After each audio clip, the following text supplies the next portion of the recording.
Um, Welcome back, everyone. I hope you had a nice lunch, nice workshops. I'm really happy to be moderating this panel. So we are a little bit late, but we will try to stick to the time and make sure that we have time at the end for questions and comments from you. So, as you know, this plenary, the main topic of the plenary is criminalization of migration and solidarity. And I think it's going to be quite a powerful and urgent conversation. So we are here to hear, in a way, from people that not only witness injustice, but also who actively resist it, who, in a way, reimagine what justice looks like, but also who work every day practically to make that vision real. So it's really important. I'm going to introduce first my speakers, and then I'm just going to kick off questions to them. So I have Hibai Arbide Aza. Am I pronouncing that correctly? Hibai. Okay. He's a Basque journalist who's been living in Greece since 2014. He used to be a criminal lawyer, but now focuses on reporting, especially on conflict, human rights, and migration. He's worked in about 15 countries across Europe, Africa, Middle East, and Latin America. And for the ones who are more familiar with his work has been published in recognized journals and newspapers, El País, El Diario, Público, but also TV channels, Al Jazeera, BBC, Deutsche Welle, etc. He's been deeply involved with border and migration issues for nearly 20 years, first as an activist, then as a lawyer, and now through his journalism. He's covered the refugee crisis in Greece and the Balkan, if we can call it refugee crisis, not a term I like, but maybe it's a shortcut that I found. Focusing on social justice, civil rights, LGBTQ plus topics, and the rise of the far right. He co-hosts the podcast 7,000 Characters and has written and contributed to several books, including Up to Your Neck in Water, which looks at 10 years of migration policy on the Greek islands. I didn't know about that book, so I'm going to get it myself. It sounds really fascinating. After years of reporting from Lesbos, he actually moved there with his family in 2022, and you call Lesbos home, as we were talking before. So welcome. Thank you, Hibai, for being here. Thank you very much. Takura Donald Makoni is a policy officer at the African and Caribbean Support Organization in Northern Ireland. He was born in Leeds to Zimbabwean student parents and grew up moving between the UK, Lesotho, Zimbabwe, and Botswana. His dad's activism and his mom's steady guidance shaped his strong sense of community and curiosity. He's been living in Northern Ireland for over 20 years and has worked with organizations like Belfast City Council, Beyond Skin, Arts ECTA, and National Museum Northern Ireland. Through his work in the arts, activism, and volunteering, he's made a very big impact and was recently named Anti-Racist Leader of the Year 2024 by the Advancing Race Equality Awards. Takura moved back to the UK as an adult to build a better life for his family, leaving behind Zimbabwe's worsening economy. He now calls Belfast home. He's also a single dad to 5 boys and 1 girl, and it's important for him that we mention that fact, so we have it in our bio, let's say. Welcome, Takura. So, yeah, thank you very much for being here with us today and for sharing your stories, both personal and professional.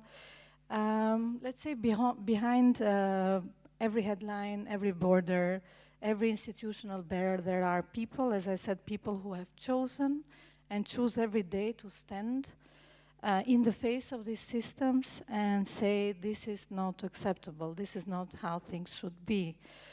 So you have both witnessed the real human cost of migration policies, whether this is at the EU border or within your own communities. I would like to start this conversation by asking if you can share a moment or an experience that made you feel that justice, so here we are talking about justice, restorative justice, justice more broadly, where justice was missing, and how also the fact that justice was missing or that there was no justice shaped in a way your work today, and more generally what brought you to this work, what called you in this struggle. And I'm going to start, Hibai, with you. Thank you. Thank you very much to this wonderful organization for bringing us here, and thank you for after so much hours to be still here. So we could start talking about this street that the university is in, Petrourali. 1 kilometer far away from here, there is a pre-removal center, notorious for its violation of human rights and its record of non-respecting fundamental rights.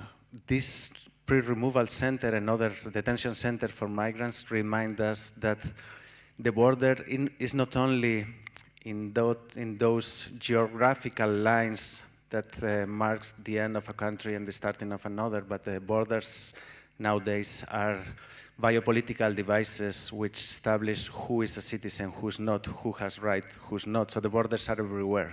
The borders are also 1 kilometer far away from here. But I will focus on the external border of the European Union, where I live. Probably if I say Lesbos, the picture that will come to your mind will be a boat full of refugees arriving to a beach, and in the beach, humanitarian workers waiting with blankets. And this image no longer exists. This image is history. Now, no one is waiting at the beach because this action is being criminalized, and you would face more than 10 years of prison for waiting at the beach for the boats of refugees. And so these islands that 10 years ago were known for the solidarity and for this, now are known for the extreme violence. And when I mean extreme violence, it's not a way of talking, it's not metaphorical. I will describe what I mean, but this image of solidarity has been changed for other people waiting for them at the sea, that are the so-called masked men, that's how the refugees and migrants call them, or the Hellenic Coast Guard, not wanted to give them blankets, but wanted to avoid them to arrive to the islands. So this change has been very, very fast. And it's not a natural change, or it's not a consequence of natural events, but it's a consequence of political decisions taken in Athens, but also in Brussels. In 2016, when the EU made an agreement with Turkey in order to Turkey to prevent third nationals to depart from their shores, these humanitarian workers were first substituted by NATO military operation, and then by the Frontex coordinated police operation. We don't have time for every detail, so I will go very fast, but practically after 2018, the NGOs that were working at the shore started facing criminal, detentions, incarcerations, and criminal trials against them.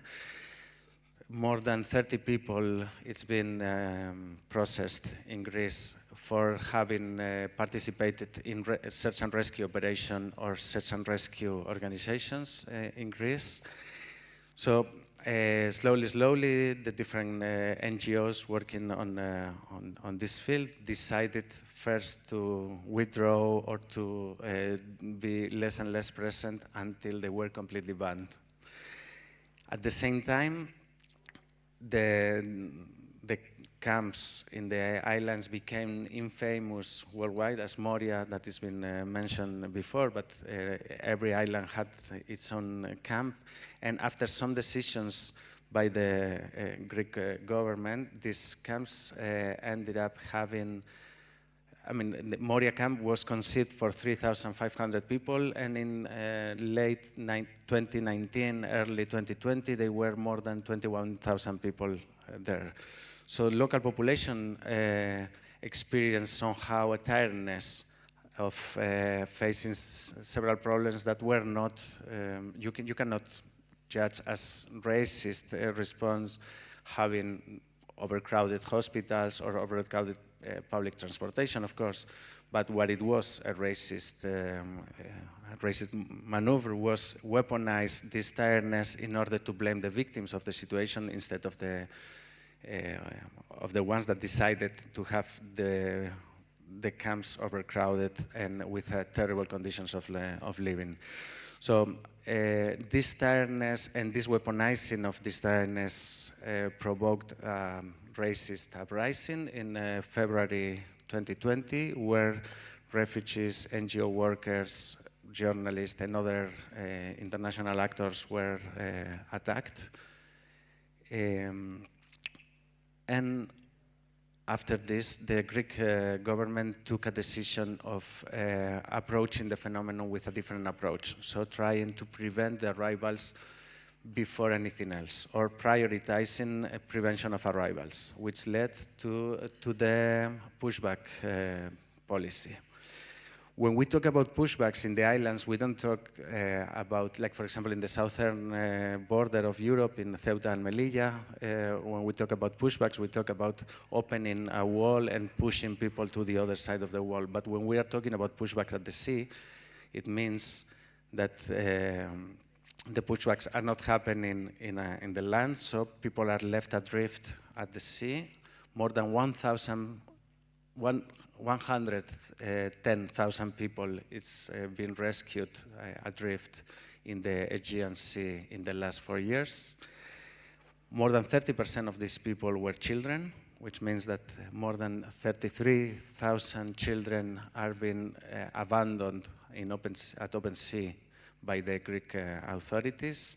And before doing this, they are facing, as I told before, extreme violence. So the Hellenic Coast Guard, when the Hellenic Coast Guard or the paramilitary auxiliary body that helps them, that the so-called masked men, assault a boat, they faced beatings, they face broken bones, they face using the children for threatening on the adults, threatening on throwing the children to the sea if the adults don't obey. They have body search, including introducing their fingers in the body in their bodies without changing the gloves in order to do it more derogatory. We are facing sexual violence. They are facing sexual violence in the case of the women. Every object that has a little bit of value is robbed by them, which means that documents, jewelry, phones, if they are not very cheap, if they are cheap, they just throw it to the sea. And this violence is, as I told, an extreme violence, but it has a meaning and it has a goal. The meaning is to terrorize these people in order then not to try again to come to Greece. So when we talk about how the children or the people on the move access to the Greek legal system, first of all, we have to remember that many of these people trying to get access to this system, they can't, because they will suffer this kind of pushbacks. As you told in my presentation, I've been working on this field in the last more than 20 years, and I was a lawyer also for almost a decade, and then I was reporting the so-called refugee crisis since 2015, which in theory makes me an expert on this field. But I have to recognize that when I moved to Lesbos, I was not aware of how much violence and how often happens this violence. It is happening literally every day, or better say, literally every night. We cannot talk about any other consideration without taking into account that the first contact with the European legal system and the Greek legal system for many, many, many people is a pushback. Then what happened with the people that wanted to prevent this? So the criminalization of solidarity is the top of the iceberg, but the real criminalization is the people on the move themselves. I will go deeper into this question in the next question, but I wanted to remember that this is the reality that thousands of people are facing every day, so every debate should start also acknowledging this point.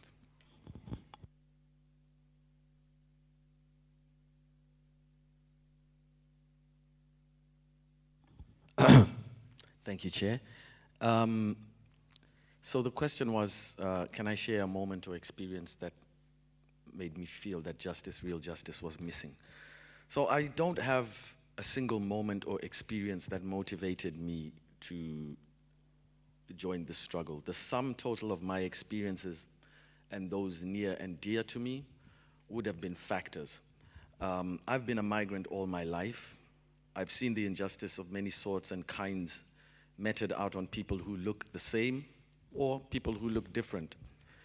But to answer your question, I was beaten up by a group of 5 men on the Lower Newtonards Road close to 20 years ago in East Belfast on Christmas Eve in full view of shoppers. I felt a shame and violation that still lingers on until today when I speak about it. Because no one was arrested, there was no interest from the authorities in pursuing my assailants. I was just a victim, a statistic, a tool to be used for reporting purposes, not an individual. I wasn't a father, I wasn't a son, I wasn't a brother, I wasn't even an acquaintance, I was just a thing. So this shaped my attitude and work almost 20 years later in terms of how do I, through my work, ensure that people are seen, people are heard and responded to, and receive justice. These feelings are really the petrol in my engine, so to speak, because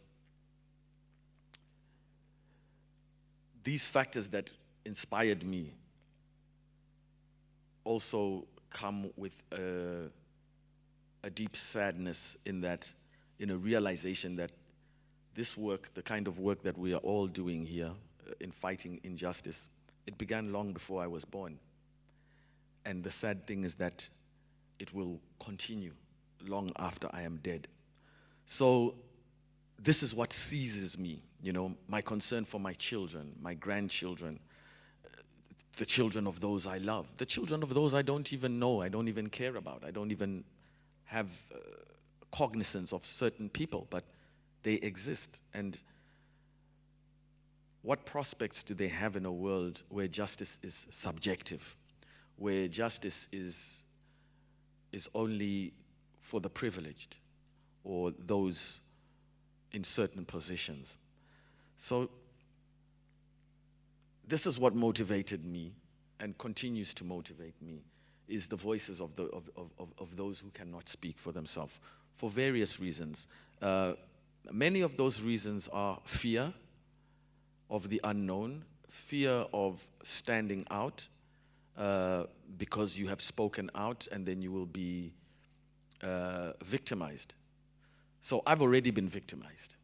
Like I said, I've been a migrant all my life. So I am not saying I don't mind being victimized again. I'm just saying that I am ready to stand up so that others are not victimized. So there is an element of having to give up something in order to get something, and it's not necessarily for your own personal gain. And that is my layman's understanding of restorative justice. It's not simply about the perpetrator and the victim, but it's about the society that surrounds them as well, the village, the community, so to speak, because while the two may discuss issues around how they can reconcile, those two do not live in a vacuum. They come from a community. They come from families. They come from, say, a business community or whatever it is. And that's the way that I view the model of restorative justice. It starts with maybe two people or two aggrieved parties, but there is more. It's like a shell. It's like an onion, so to speak. So it's the desire to see not only justice, but reconciliation as well between aggrieved parties that inspires me to continue doing this work. Thank you. Thank you so much to both of you for sharing those experiences.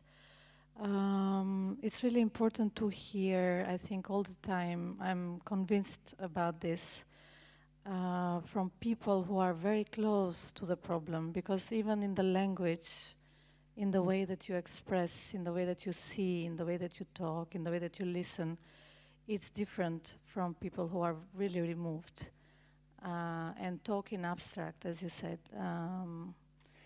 Not to say that it's not important, you know, policymakers or academics. I'm an academic myself, you know, and I can't be in the territory all the time, so I have to mediate that in a way. But I think there is a very substantial difference, even in the language that you use when you are very, very close to the people who suffer or to the problem, or including yourself. So thank you for sharing all of that. I'm going to ask a bit of a difficult question now. I thought it's appropriate to the topic, because I have a feeling sometimes we stay too flowery with the restorative ethos. So I'm going to go really for the hard question. Much of the harm caused by border regimes, including racism and racial injustice, is enacted, I think we also heard in the morning, through state policies and institutions. So this is a very clear case where state institutions, our societies, our policies, our practices are actually the perpetrator. We cannot escape that fact. So yet, we also in the room, I think a lot of people here included, including you also have to engage with the same institutions. So there is no way to avoid, in a way, this dilemma or this problem, whether it is for access, whether it is for advocacy, whether it is just for sheer survival, economic or whatever. So I'm really curious to know, you know, in your own words, in your own stories, just how do you navigate that tension between holding the state accountable, as we should, as a perpetrator of the harm, while having to work with it in a way. So. For me, this tension is first of all, is an internal debate. It's like the situation is so dramatic. We see so much things that are unbearable that somehow there is a decision to take. It's like, do we lost every hope and we just burn everything down? Or we try not to let the despair to overwhelm us, and we take the decision to face the situation with our little strength. I could respect those who take the first decision, but I'm part of a community at Lesbos that took the second one. And so we decided to face it from many different approaches. We are not a collective, we are not an organization, we are a community in the sense that we are doing many different small things at the same time without a clear coordination, but with a clear sense of being part of the same. one of the examples, for example, that we do is trial monitoring. So we do observation of trials, especially regarding those migrants that are accused of being smugglers for driving a boat in order to seek asylum at Greece. Those migrants face incredible penalty. Like we are talking about, for example, only last week, there were 11 trials against migrants in Lesbos, and each of them had a decision of more than 100 years of prison for people driving boats. There are a lot of different figures of why someone would drive a boat. The main reason is to emigrate themselves, to seek for asylum in Greece, but it could be also for economic needs. Or anyway, what we do is to try to understand why those penalties are completely out of, completely disproportional. Like driving a boat, for example, could mean having a penalty of 10 years for driving the boat itself, another 3 years for the illegal entry, and 1 to 10 years for every person that is in this boat. So a boat of 30 people could mean 200 years of prison easily, or 150 years of prison. So it's in Greece nowadays, it is, you have a so much bigger penalty for driving someone in order to seek asylum, in order to make them safe, rather than for driving a car drunk and killing someone, for example, or other examples. We have seen also in this trial monitoring, for example, that all these trials with more than 100 years of penalty, more or less, they take, the whole trial takes on average 38 minutes, which means that if you count that everything must be translated, and you can, that is not a real trial, there is no right to defense, it's just a bureaucratic formality for sending people to jail. Now, the second larger group in Greek prisons are already migrants that were trying to reach Greece for seeking asylum. There are more than 2,000 people at Greek prisons for that. This is one of the examples that we do. Other friends of us, they decided to defend the people on the move. So they are lawyers, for example. And they decided to defend the lawyers in every scale of the European court, the European justice system, which means that from having their asylum request denied until Strasbourg, there is also like a political and ethical decision not to intervene only in the small scale or only in the very known and very shining cases in Strasbourg, but to be with the people on the move in every step, facing every legal difficulty that they may threat. We have other friends that, for example, what they do is to help with bureaucracy.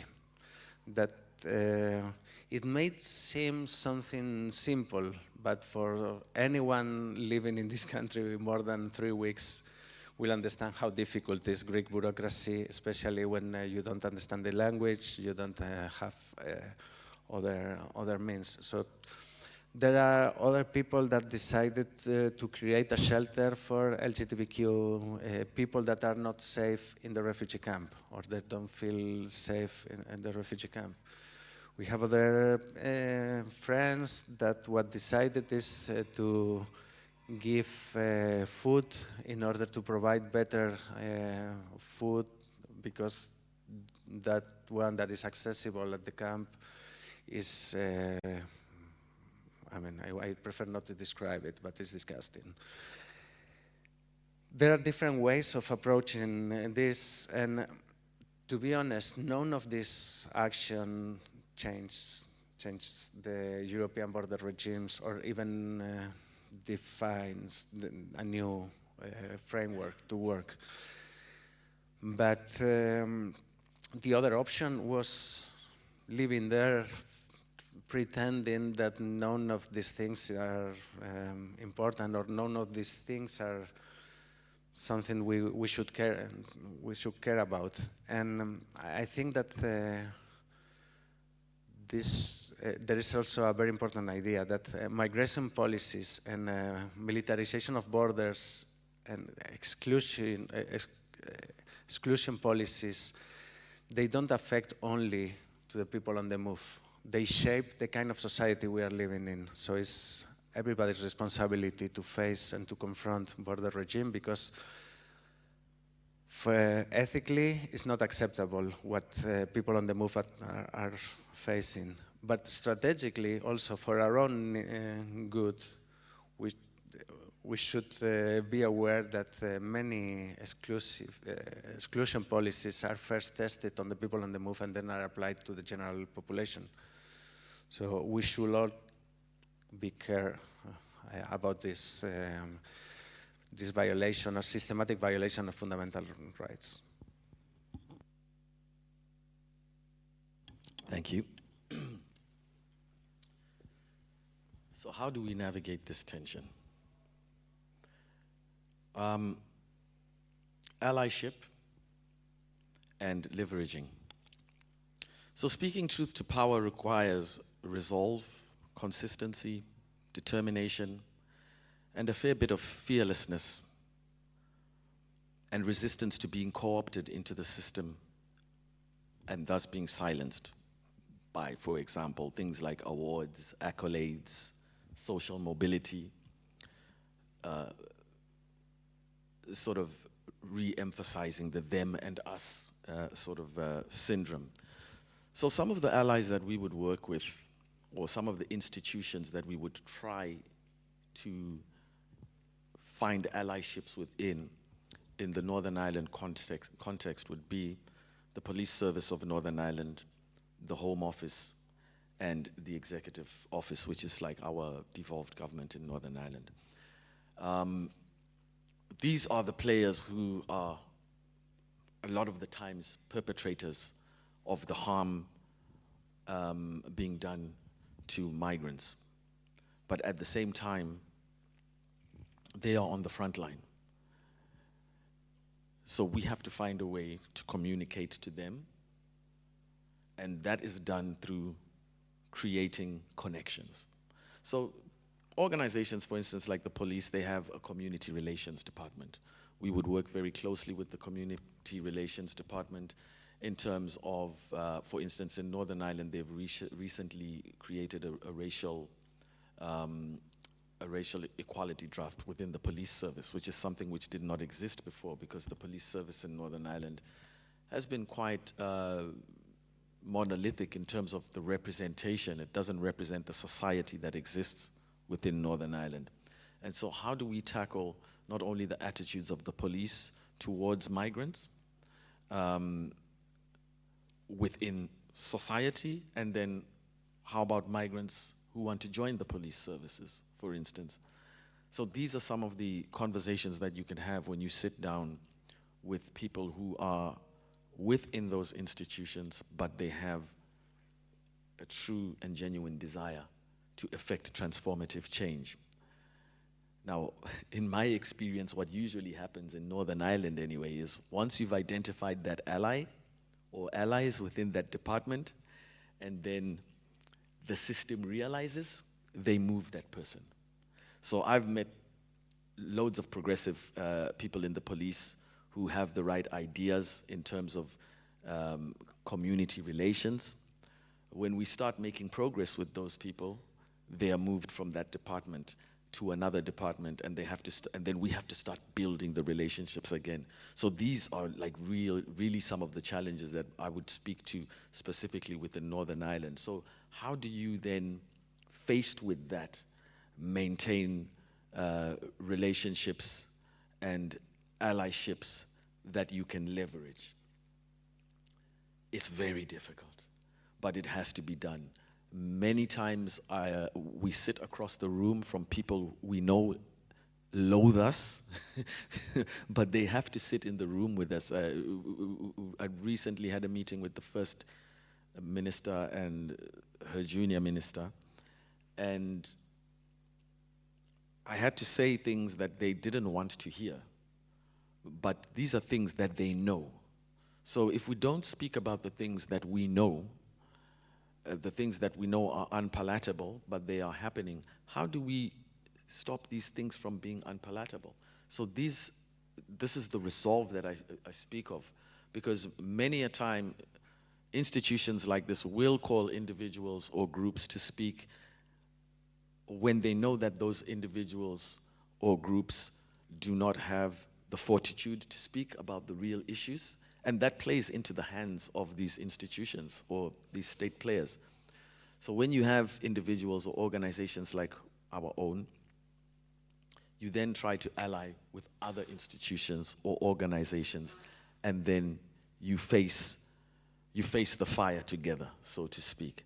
But it's an ever-evolving relationship model that is always under fire. So I think that's one of the things that, that's why I mentioned resolve and consistency, is you have to be determined, because these institutions are institutions. They are not people. They existed before us. They will exist after us, unless a bomb drops or something. But so it's about understanding that as well, that it's not going to be your battle as an individual. It's a team thing, and it's something that is going to continue in terms of years on after this. So you have to build that resilience or resolve within your organization and within yourself, because there are going to be times when you are faced with these institutions or individuals. As I said, I was sitting next to the First Minister and her deputy. I could see what I was saying was not being received well, even if they tried to make their face more sort of unreadable. But you can tell. But you have to go back. You have to keep going back.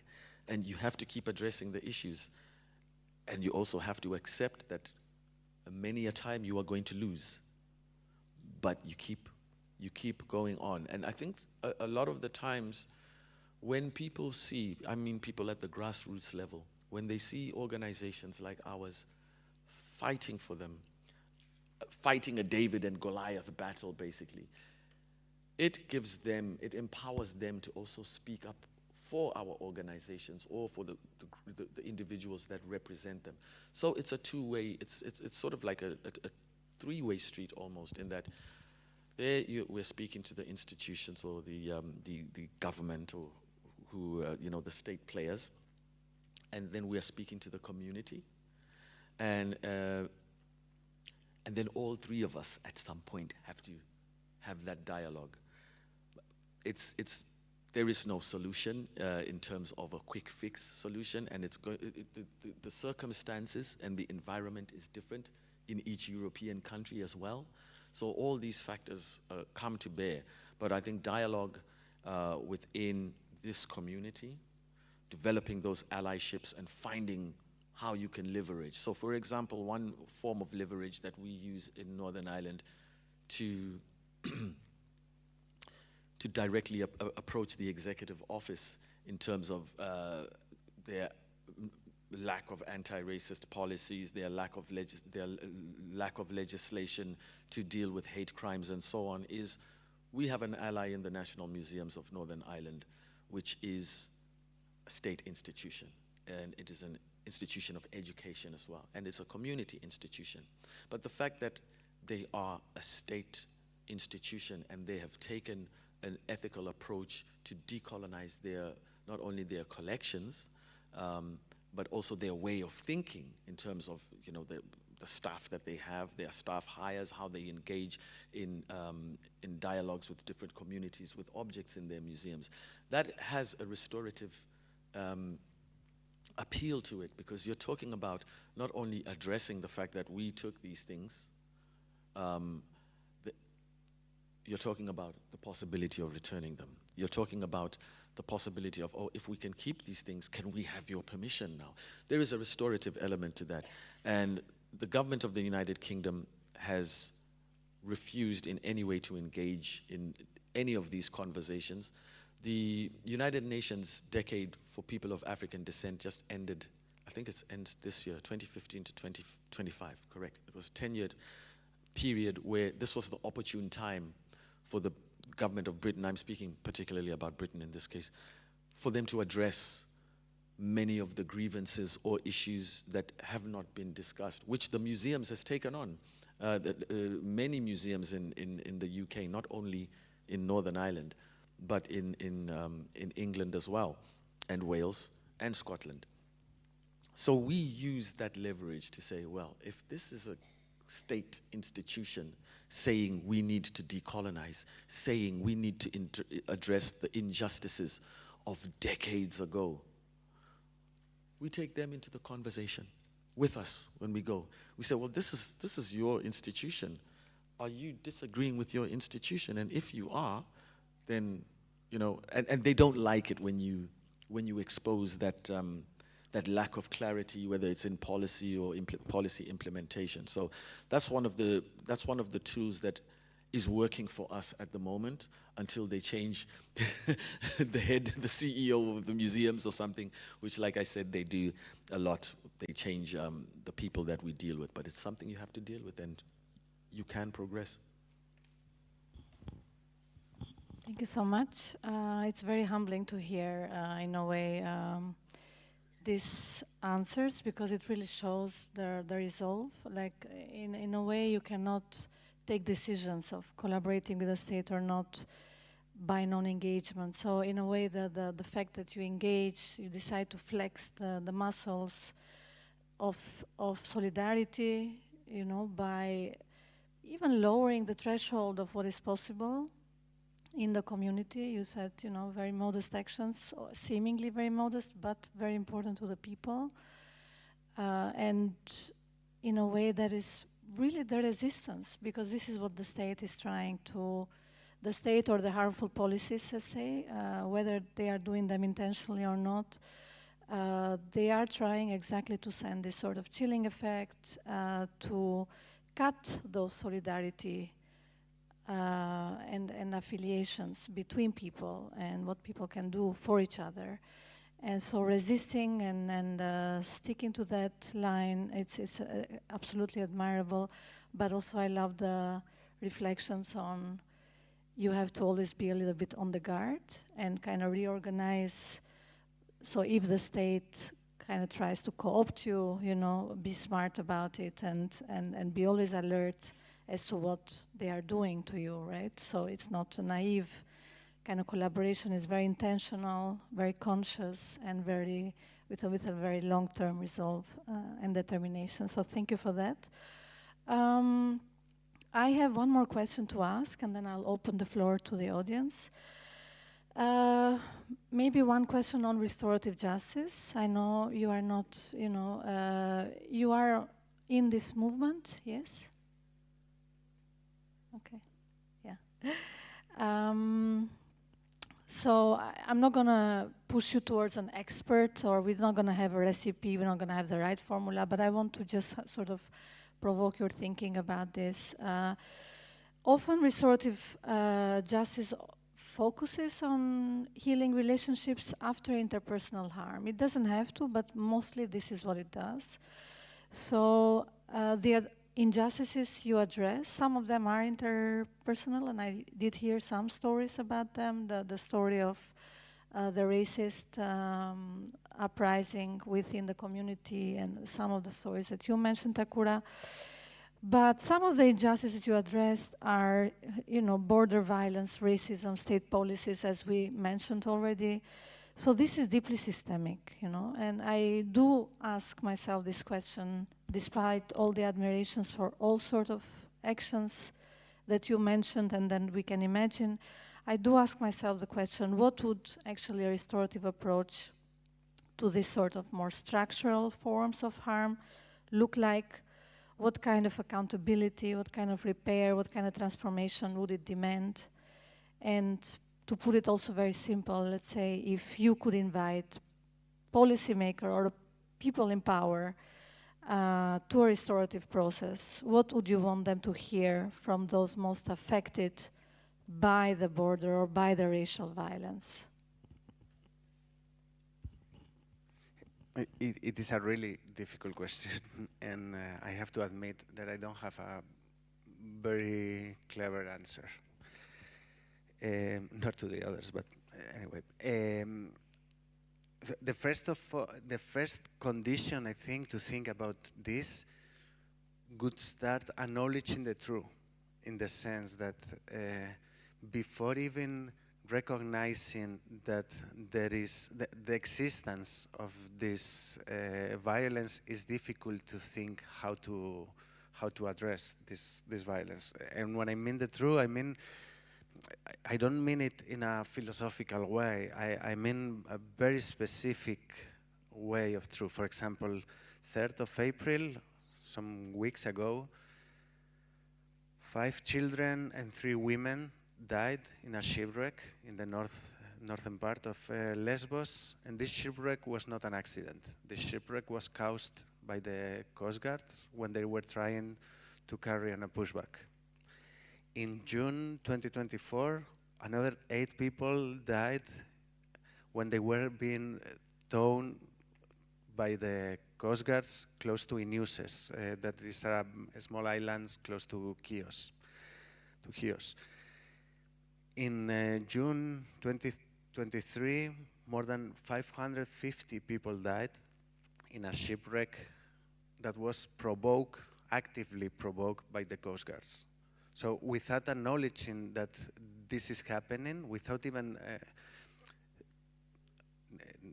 like recognizing that they are doing this, it is difficult to imagine how the accountability would happen. At the same time, we should accept another truth that is more philosophical. This yes, that migration is not a problem to be solved. So starting from this point, and a lot of things could be rethought, rethink, and reshaped, and it would be interesting to understand that the amount of millions of euros that are used every day for militarization of the borders could be used for reducing the harm that are provoking, instead of provoking more and more harms. This would mean also acknowledging that smuggling networks and trafficking networks, this morning we were talking about trafficking, for example, that smuggling networks and other criminal networks, as the traffickers, are not under threat by the border regime, but on the contrary, the border regime creates the perfect environment for these organizations to exist. So thinking on a transformative processes would also mean acknowledging that the existing laws and the existing border regime is not only confronting the existence of smuggling and trafficking, but on the contrary, they are provoking the perfect opportunities for their business.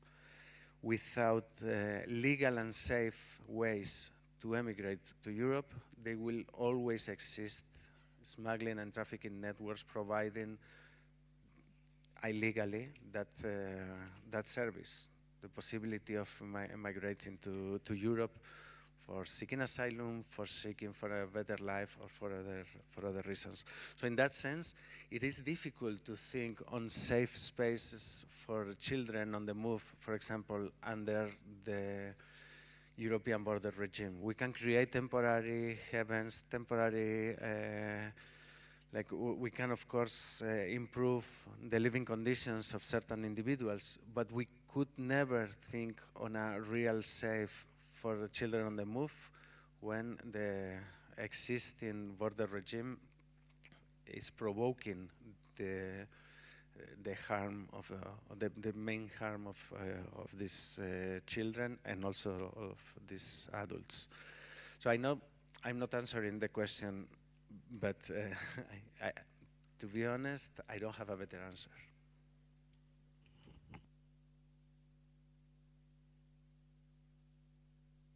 No, no worries. I was about to say, okay, the professional doesn't have an answer and I'm expected to have one. Just a moment of levity. Okay, I wanted to say that all of us here, we are all part of the natural world. Every organism on this planet responds to the environment through migration. So why should we be any different? I spoke of dehumanization in my comments earlier during the first session. In response to this question, what would I want them to hear from those affected by border and racial violence is, I would want them to hear the stories of how productive these people were in their own countries and communities before their countries were visited by violence, exploitation, and avarice. These people all come from communities just like the communities here in Greece. They all have mothers, fathers, uncles, aunts, some who live off the land, some who have businesses, some who are academics and teachers and so on and so forth. But we don't look, or our institutions here, including our authorities, they don't look at those individuals or those groups of people, as humans with, so instead of, because they don't care about all the sob stories, by the way. They do not care. If I was to bring these people and speak to the politicians or the leaders about the horrible experiences they've had, they don't care about that. So how about showing them a different side? Showing them that, look, the only reason these people are here is because of violence, exploitation, and avarice brought into their country by other countries who, for purposes of this conversation, we don't need to mention. But once you address it on that level, because one of the battles as well that we're fighting here in Europe is, as I've said, all these people are coming from an existence very much like this existence, where you have professors in universities, you have engineers and so on. But when they come here, their qualifications, their existence, their experience, none of it is recognized in order to keep them a step away from being human, so to speak. But I was saying that to say, keeping those people again out of the system here, it doesn't do anything for Europe's productivity, because you're basically isolating and excluding talent that can actually contribute to the fiscus of this country, to the productivity of this country. And so they have left their country where they cannot be productive because there's war and so on happening there. And they cannot contribute to the economy here because of all the restrictions on them, because they are others. So these are the conversations that I would want those affected by border or racial violence to have with the policymakers, to have with the leadership. Not conversations about, oh, how difficult it was to get here and how horrible it was that I was arrested or racially abused, because those are all the kind of stories people love to hear and see on the news, so they can go ooh and ah and pretend they care, and then after the commercial break, they've forgotten about it. But when you can have these conversations with the policymakers, with builders, engineers, doctors, nurses from other countries who are not being allowed to be builders, doctors, engineers, and nurses in this country because they are migrants, perhaps something will start to sink in. And also the kind of conversations that need to be had is, why is it that Africans, Asians, and South Americans, when we come here, we are economic migrants, but a white man or white woman going to start a business in Africa or Asia, or they're called expatriates, or what the hell is that? They are, like I said, we are all humans, we are all organisms. If the environment changes, whether it's the economic environment or the weather, we decide to go somewhere else. So why is it different when people from over there do it? So these are the questions I would want to pose. Thank you. Thank you so much. Yeah. Thank you so much. Really important reflections, I think, for our movement in general.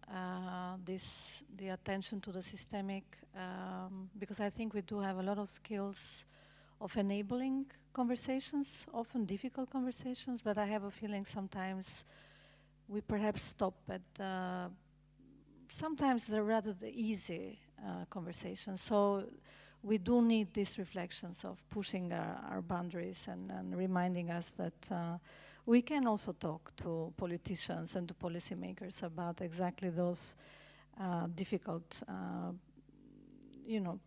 posing the questions in a certain way rather than in another, and it's really important. So I'm going to open now the floor for questions. We have, we had, we can take a few more minutes because there is 15 minutes left for me to wrap up. I'm not going to take all of those 15 minutes. So I think we have some space for questions. Please raise your hands and our volunteers will see you. Thank you. Can you please just say your name before posing your question or comment? Thank you. Sorry, I won't be able to stand because I have an injury. My name is Emanuela Chiri. I represent the European Network Against Racism. We represent 161 organizations across Europe, and I have a comment and then I have two questions, and I'll try to make this very quick. We are in the process of completing a report on racism and migration in Europe. And so, for instance, we make the connection between the enslavement of Africans and the colonization of indigenous communities to migration. But I think for us, what is quite important in our report is that to justify enslavement and to justify colonization, dehumanization of certain populations needed to happen. Because how do you transport millions of people without first dehumanizing them? How do you colonize and kill and exterminate without thinking that they are subhuman? So I just want to put this contextualization there.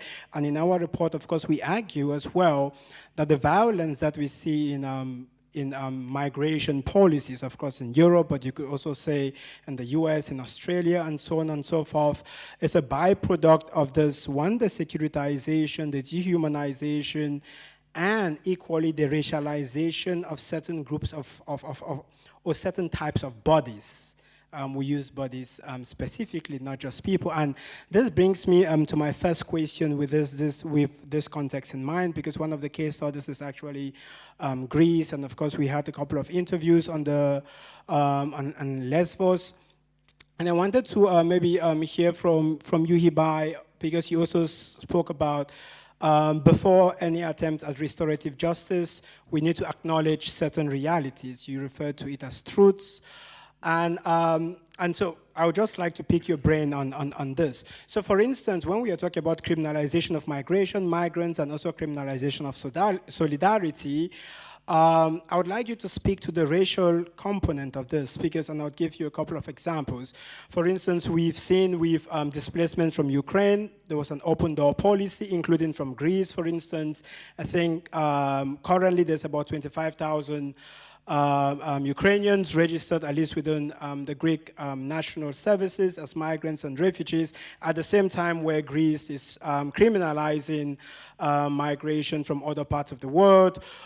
We've also seen as well that with displacement from Ukraine, solidarity. So if, as a European, if you went to the border and you helped smuggle in Ukrainians, it was considered as a gesture of goodwill. But then we see with the criminalization, we see solidarity towards whether it's Afghans, Syrians, Nigerians, and so on and so forth.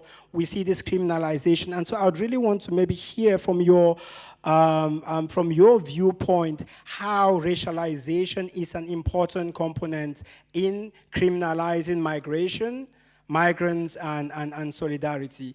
And for Takura, my brother, just a very short question. I know you spoke a lot about, alternative ways of engaging with policymakers and stakeholders, and you did speak a lot about productivity as a way of because we speak a lot about, the pornographication of suffering, you know, like always putting people who are suffering.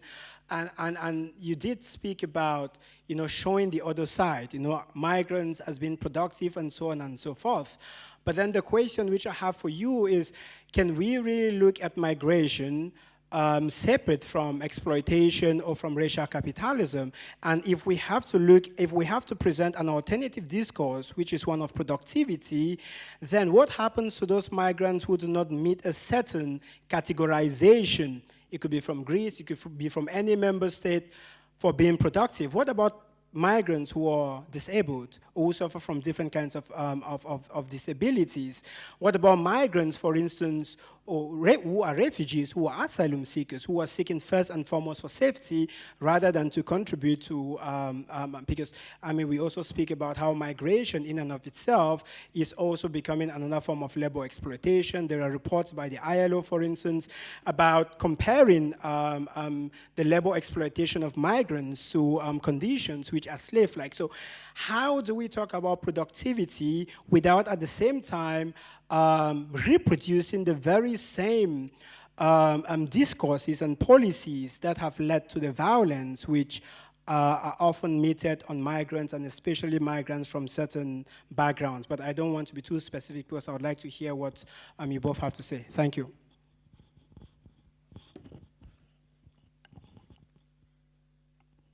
Thank you for the question.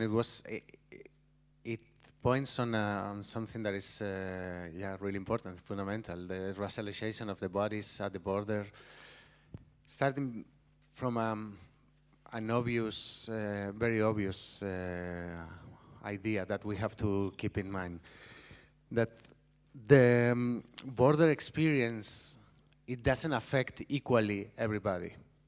Border experience is so different regarding the race, regarding also the class, the gender, the type of body, the direction of the crossing of the border. Meanwhile, for certain European white bodies, borders are not more than an administrative formality. For other people, borders are a device that block their lives, they take their lives on. So in this intersectional view of what is a border and what is living at the border, we have to keep in mind that racialization plays a fundamental role. As you said, the double standard that was applied not only, but especially to migrants and refugees from Ukraine, it was the same logic that at the beginning of the so-called refugee crisis, and I repeat so-called because I don't like this term. I think refugees had never a crisis. The crisis was a European crisis, a crisis of values, crisis of reception and management. Anyway, in 2015, for example, this double standard was applied to the Syrians. People coming from Syria could find the borders of the Balkan route open. Meanwhile, for people coming from other parts of Middle East or from Afghanistan, for example, or from Africa, they could find these same borders closed. This double standard was even more evident when the war in Ukraine started. But yeah, I mean, thank you for reminding, from bringing it here, because it's fundamental. Keep in mind that racialization plays a major role in the border regime. Thank you. Thank you for your question. It's a very poignant one. I would like to remind you, my African brother, that it takes a village to raise a child. And in a village, you have able-bodied people and you have disabled people. Are we saying that disabled people are not productive? Because I would argue with that. I know many disabled people that are very productive, and even those disabled people who do not have a job, in the village they do have a job. I'm using the word village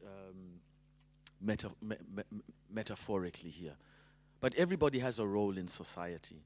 One of the issues that we're always advocating for in Northern Ireland specifically is within this space of racial injustice and so on, we need more practitioners with lived experience, okay? So I would venture to say that, for instance, for people who are disabled, they would want to see more people like them working in different sectors. So there is nobody who is an undesirable. There is no one who cannot contribute to society, even if they are seen in a non-traditional lenses. So my answer to that is really like everybody should be welcome, because everybody has a role.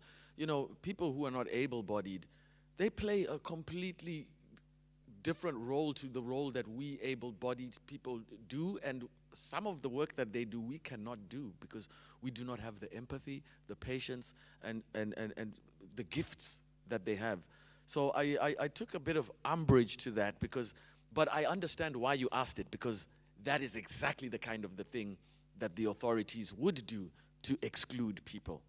But again, we are living in a society here in Europe specifically where they talk so much about inclusion. There's so much about, let's include LGBTQ, let's include the disabled, let's include the aged, but let's not include those Africans and Asians and the other ones.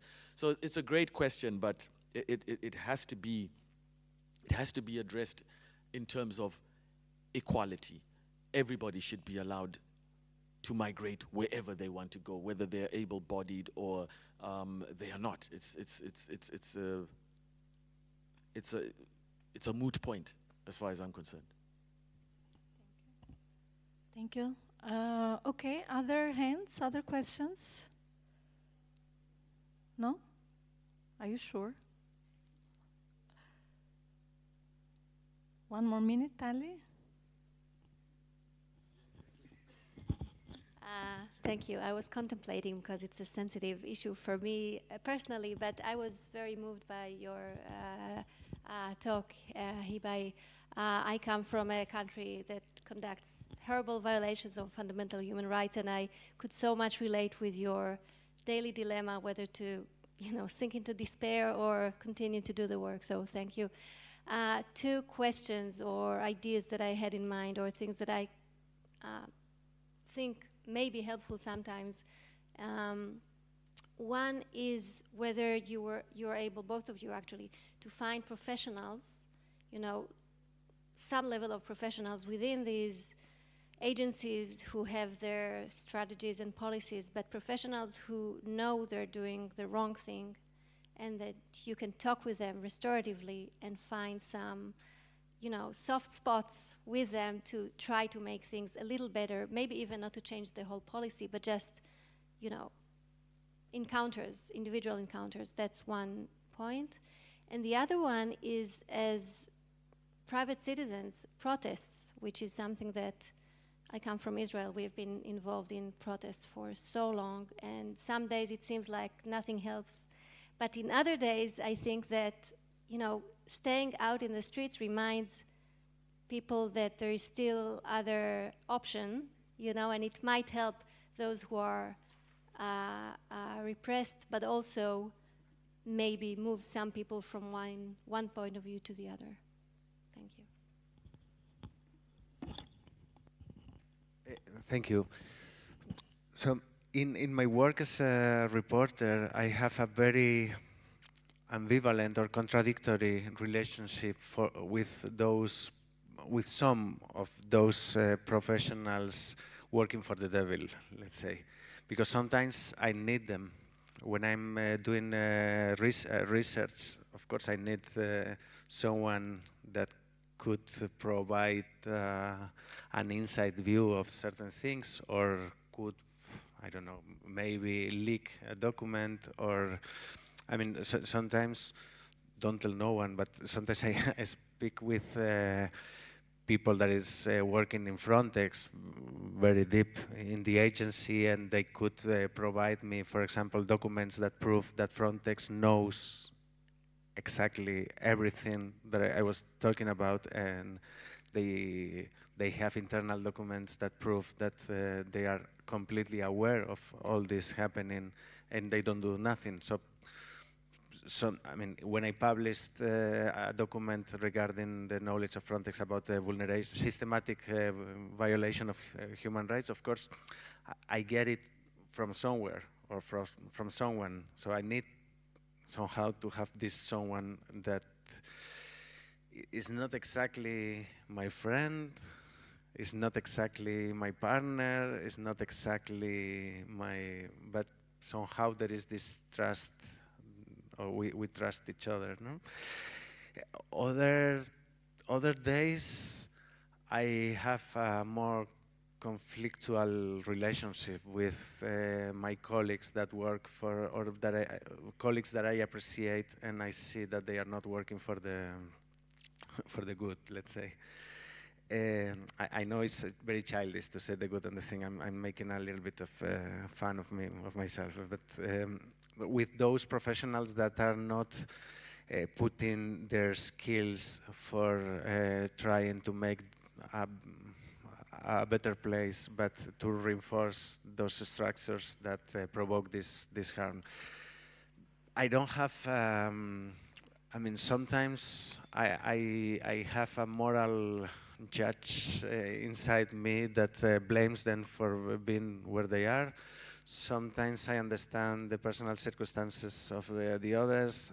I don't have a clear stand, and sometimes I'm very contradictory to myself because I need them, but I hate them, and sometimes I appreciate them even if they are doing terrible things. I mean, but it helps also to be a little bit less dogmatic, even if my beliefs are very strong. Like in the sense that there was very famous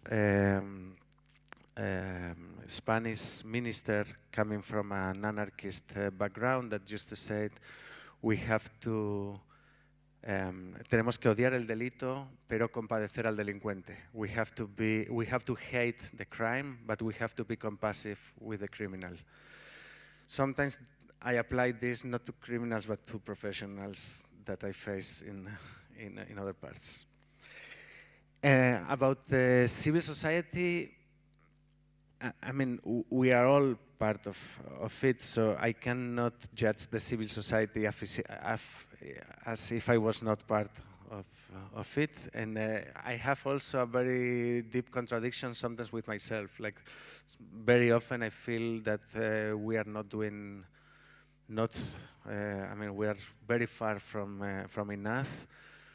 Other days, I look to Cristina, for example, that is here, and I'm super proud of being her friend because they are doing magnificent work. So I have also very deep contradictions in this sense. But if we are very honest with ourselves, of course we are not doing enough because everywhere where we look in the world, not only at the borders but beyond, we can see how terrible is the environment we are creating for ourselves. So, of course, we should do way more. But again, we should be compassive with ourselves.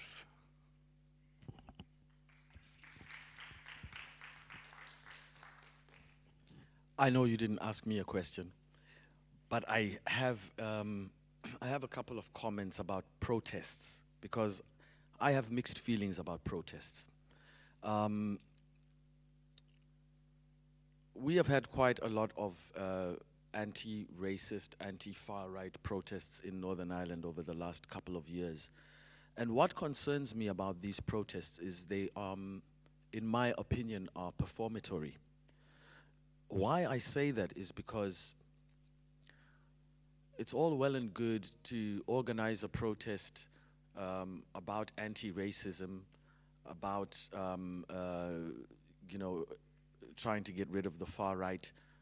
It's great to organize that protest, but it comes as a question mark to me is why you would protest against racism and not include anybody from that community in the planning of the protest, in the parameters of the protest. Because if you don't do that, okay, it's all great when the protest is happening. Like when you see, when the PSNI sees 300, 400 white people marching down the street, they don't bring out the batons. I can promise you, if they saw 20 black people protesting, the batons would come out.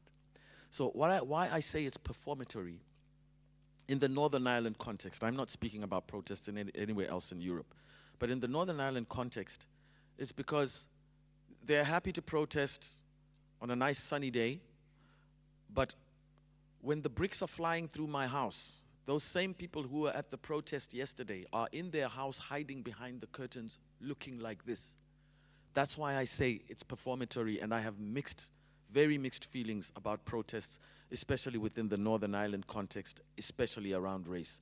In 2021, on the 25th of May, which is actually Africa Day, a black man called George Floyd was killed in America. There were protests in Northern Ireland from the African community and the wider African diaspora. It was a peaceful protest. Many of them were arrested or given citations. A week before that, there had been a protest by a Republican contingent because there'd been a funeral for a gentleman called Bobby Sands. Nobody got ticketed. Nobody got arrested.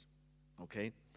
So these are the things that I'm pointing at when I say I have mixed feelings about protests, especially within the context of Northern Ireland, because for me, it's performative. It's about making yourself feel good because you stood up at a rally. I've been asked to participate in those protests and demonstrations. And this is how I always put it when I'm asked, how come you don't come and support the protests? Because I'm not attacking myself, mate. It's you attacking me. Would you ask a victim of rape to go on an anti-rape march and basically identify herself or himself as a victim of rape? No, you wouldn't. So why would you ask black people or Pakistanis or whatever ethnicity to protest against the abuse that they're getting and summarily identify themselves as well? So these are my sort of conflicts with the whole protest thing, but within the Northern Ireland context. I just wanted to give you that perspective. Thank you so much. Any other questions or comments? No? Last chance? No? Okay.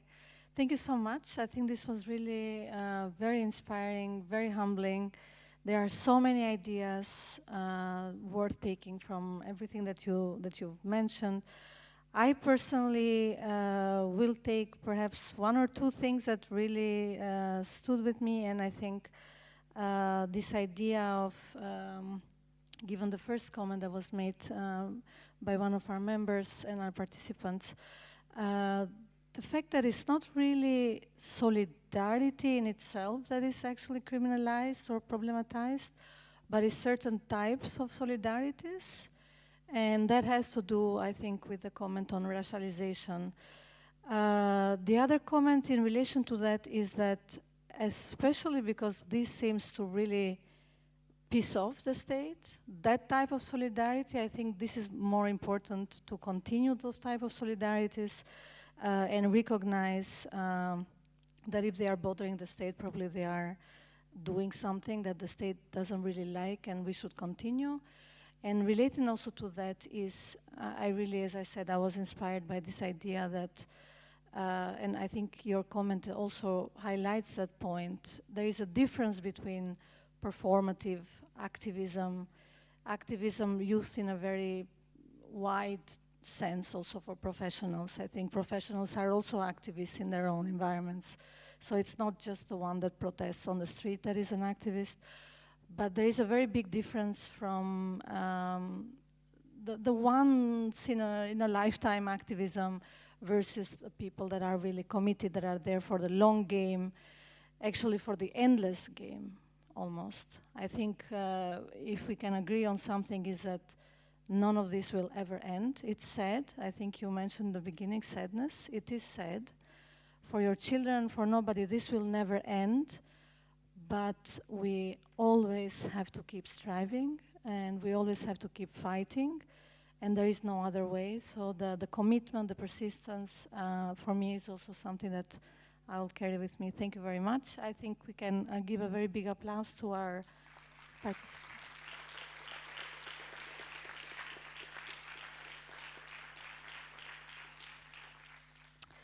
So I'll take just 1 minute with this. The idea was to just kind of summarize a little bit what happened today. I think a lot happened today, so I cannot make justice to replicate any of that. There is also no point. I think you're all carry with you whatever you've taken from here, and we will come back tomorrow. But basically, in the morning, I think we managed to kind of, in the opening, to establish, let's say, the urgency and the importance of the topic, the relevance of the seminar, and the engagement of the European Forum with this topic. I think this is what the opening did. Particularly appreciated for me was the narration of the Odyssey of children in the move, both with its possibilities and challenges, but through the eyes of the children themselves. I think we always have to keep that in mind. Their words, their drawings, their pictures, and so that was for me very special. The panel on access zoomed into the harms and challenges of children on the move and tried to establish, I think we are starting to establish a connection with restorative justice. We are not yet there. We still have tomorrow, and then we have still, months and weeks and years to come. So I think this is work in progress. We heard about, of course, the institutions' attempts to support and protect, but also about institutional harms and injustice. Topics that we actually took here much more at length. We give emphasis to those types of questions. So what do we do when the institutions and the states are perpetrators? We heard also a little bit about children who disappear, let's say. So we have to keep in mind, I think you mentioned that point, that we have to be aware that when we start to talk about the problems of the system, actually we are talking about a very small minority, in a way, of children who are survivors, in other words, who manage to be part of the system. Many children die on the way, and others disappear in unknown networks and very risky businesses. So those are also realities we need to keep in mind.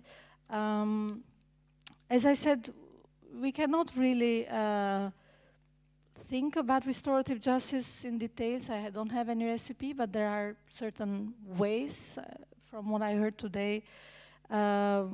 One of the most simple ways, perhaps, and maybe this might be the most common practice, perhaps that happens until now, is the engagement of restorative practices embedded at every level. And by that I mean we heard schools, we heard refugee centers, communities, and I don't say this to minimize it. I think they are very important. Why they are very important? Because it is through those practices that we are going to hear the voices of the children themselves. It is through those practices that we are going to understand their stories. We are going to de-escalate the conflicts if the conflict is directly something we are dealing with. We are going to try together to find accountability and solutions. So they are very important at that level. Then we come to the justice system. Of course, this is what a lot of restorative practitioners, especially people working with generally mediators, do very well, offering alternative to children so that they are not punished, that the system doesn't really offer kind of secondary victimization to them. So this is also another area and place where restorative justice can kick in quite literally. After the institution's harm, so this is something we have so far not dared to engage in our movement, but when the criminal justice system, for example, lock up people either in prison or in detention center, there is sometimes no difference to this, for years, takes away their youth, takes away their life chances, re-traumatizes them. How do we repair that harm? So we do not engage with this, but I think there is a lot of space in there also to get into that area. And then finally, I was also thinking even about the children who have literally died, to give attention, dignity to those parents. So there is so much. You could even think of truth commissions, truth and reconciliation commissions, where exactly what we do is, first of all, just establish the truth, see the harm in the eye. So there is so much that our movement can do. I think there are many ideas. We are just at the very baby steps. To conclude, I also want to read a little paragraph. I'm reading a book I'm very busy with what is happening in Palestine right now, in Gaza. So I'm reading a book. Coincidentally, I had the book with me, and there is a place where the writer is talking about children. So I thought it was a very interesting paragraph, and I want to just read a little bit to leave you with this thought also for tomorrow. Hopefully we can take it forward. So he writes, how does one define childhood? What do children have to say about the world around them? My little sister Maha had just turned 7 years old when a settler ran over and killed 5-year-old Enas Khalil with his car. I often wondered whether Maha thought of Enas as she crossed the street on her way to school. Does a 7-year-old in Jerusalem or the south of Lebanon develop in similar ways to a 7-year-old New Yorker? Are 7-year-olds in Tribeca and the South Bronx the same? What does a boy selling gum at the Kalandia military checkpoint have in common with a boy attending boarding school in Switzerland? What can a girl in Tel Aviv say to a girl from Tulkarem? And what can we say to this reality? So it's not just what children from different realities say to each other, but also what we can say to children who come from very different realities. I want to leave you with this question, and I'm going to give the floor to Emanuela for some practical. Thank you so much for your participation and for attendance.